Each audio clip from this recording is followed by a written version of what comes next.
Hi, welcome to QuBites, your bite-sized pieces of quantum computing. My name is Rene from Valorem Reply, and today we're going to talk about scalable quantum computing and diversity in the quantum computing field, which is very important.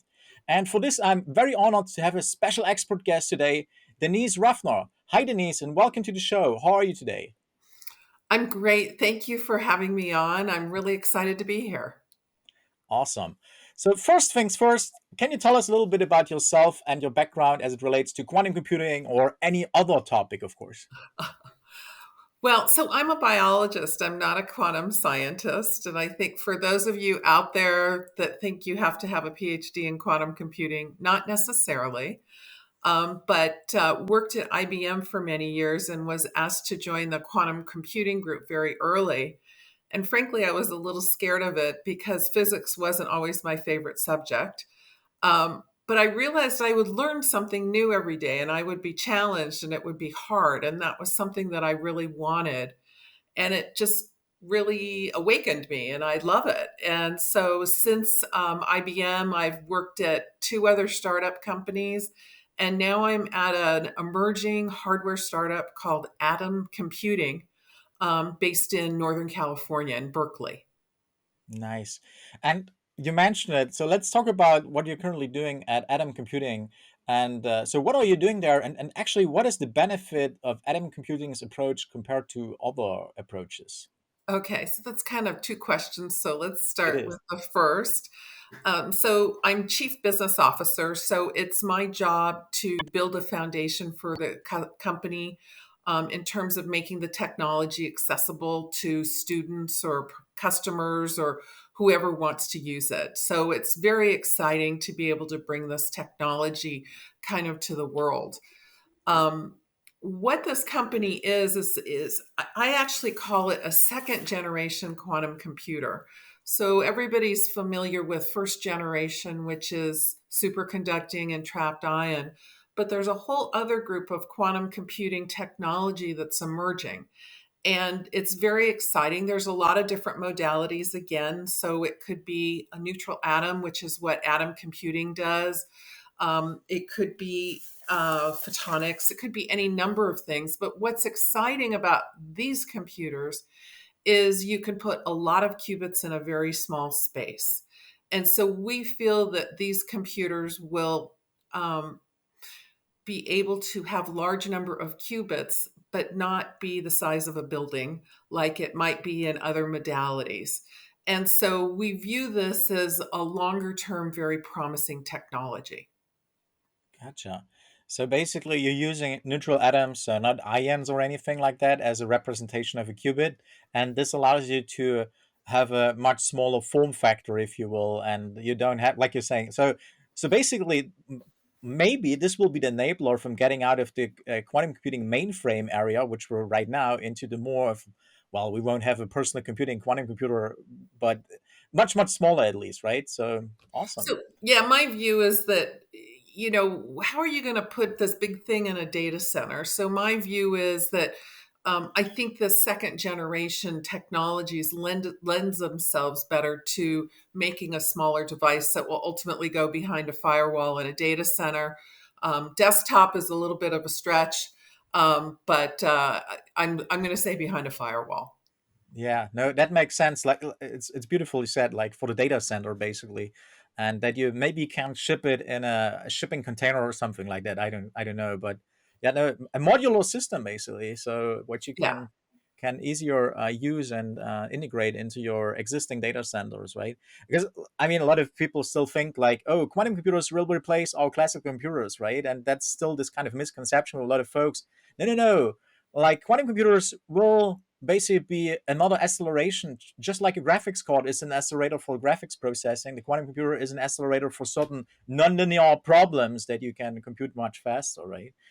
Um, but since you have this impressive experience and, like you just mentioned, working at IBM and being in that field for such a long time, let's talk about your broader picture and maybe you can use a crystal ball a little bit and look into the future and be a little bit visionary. In your opinion, what is the timeline and the general health of the ecosystem, and where are you seeing the biggest impact today, and what's going to happen next couple of years in terms of use cases and adoption? So the ecosystem is very healthy. I think we're all encouraged that a number of quantum computing companies have gone public, which means that kind of the world is starting to accept that this technology is here, where probably 5 years ago they were like, oh, that's a dream, like go away. But now it's real, and there's a lot of people out there that are very excited about it. And I think we're going to see a couple more companies go public, Hmm. and that's exciting. There is a big hype factor, and I think that's something that we all have to worry about is what's real and what's not. Um, but when I look at quantum computing and kind of use cases, people are developing use cases. They're very small now, and they don't give you advantage over a classical computer. But I believe in the next couple years, as we get better and better on what I'm calling first generation computers, I think that we will see one or two examples, maybe like the Google quantum supremacy paper. We may see one or two examples of an application that is um, beats classical computing on a quantum computer. But will it kind of be an overall rule or an overall thing that this quantum always exceeds classical? No. Yeah, So I think over the next couple of years, we're going to see some examples that are positive, and then we're going to see the emergence of these second generation technologies, which I think will be really interesting because the qubit numbers will go way up. And that in itself is going to make the application of quantum computing more powerful. And hopefully, at that point in time, we're going to see a little more of quantum advantage or beating classical computers. So, gotcha. even though I hate people that say it's 3 to 5 years away, I hate them. I'm almost going to say that in the next couple of years we'll see a little, but I think it's probably a 3 year mark that we're going to start really seeing a lot. Yeah.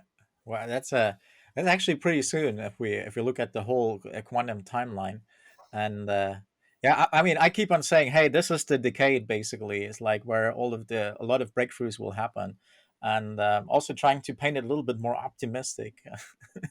But you're right. We got to be careful not overhyping things and not promising too much because. In other fields, we have seen that all the time. One of my topics is also spatial computing, meaning AR, VR, the whole topics. And for example, VR was quite overhyped in the beginning, and also AR. And now we're seeing this little bounce back, and it's getting more into a healthy kind of business state, if you will. Um, but anyway, let's talk about one very important topic about also diversity in quantum computing field, and how we can improve that, how we can make it more diverse, right? Since I know you're also leading the Women in Quantum initiative, and in general, of course, you're an advocate for the diversity in the quantum computing field. And so how can we make the field more inclusive, and why is it so important also to actually have diverse backgrounds for creating the best solutions? So I think diversity of opinion is always very important in problem solving. And so I love when people have different backgrounds, like I'm a biologist and I'm working with a physicist or whatever it is. I think these different points of views always bring interesting collaborative discussions. Mhm. And often when you look at the website of a quantum computing company, you see that it's all men of the same race. And there's nothing wrong with that, but I feel that there is a benefit from having different points of view. Yeah. And so, starting at IBM, it was something that IBM realized that there weren't enough women in the industry. And as I progressed in the industry, I kept on seeing over and over that there weren't a lot of women at the companies, as well as a lot of women reached out to me and said, help me. How do I have a career? How do I get a job at a quantum computing company? How do I do this? And so that was the genesis for Women in Quantum, is to give people a network and help them build a foundation so they can become participants in this industry and feel comfortable and feel like they have a network of people to rely on that will support them.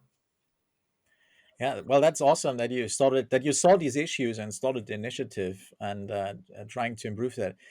I think that helps actually quite a lot, because if I'm looking at some of the conferences, I think some things are changing already, but of course there's still a long way to go, and it's just like you say, sometimes you see a panel and it's just like same guys. It's like, oh, So, come on. It's like Francis Collins, who's the head of the National Institute of Health, 2 years ago coined a term called a mantle, like man. a panel of men, a mantle. And I love that. And he came out and said, I will not be on any mantles anymore. Yep. And I love that. And what I am seeing is people are starting to be sensitive to the fact that there are mantles or they're mostly men, and they're trying to include diversity. And I think that's just so important. And I think there are a lot of really accomplished women out there that just don't have a platform. And so it's great to be able to see them get a platform. Yeah. And it's so important, right? Also, we see it already in the AI field, right? Where we see certain issues arising only after certain AI models were developed, right? No one actually had a diverse background. It was all the same kind of people, if you will. And then you end up with the biased models and you end up with all these issues that arise from it. And now things are getting a little bit better. Still a long way to go. But I hope in quantum computing, this will well, it's the beginning again, right? Of course, quantum computing is a field that's ongoing for many, many years, but still, I think it will get a little bit ahead. Not something like we saw in the AI field, right? That we have actually now it's growing and it's really accelerating. That we see a growth in diversity also in the quantum computing field. So the work you're doing is super important. Thank you for what you're doing there. You know what? It's really fun. It's a great thing. And anybody out there that wants to participate, look up Women in Quantum on the internet, and it's free. And we welcome anyone. Awesome. And we will put a link into the show notes. But unfortunately, we're already at the end here of the show. But thank you so much, Denise, for joining us today and sharing your insights. That is very much appreciated. My pleasure, and thank you. It's been fun. All right, and thanks everyone for joining us for yet another episode of QuBites, your bite-sized pieces of quantum computing. Watch our blog, follow our social media to hear all about the next episodes, and of course, you can always watch the previous episodes at our website.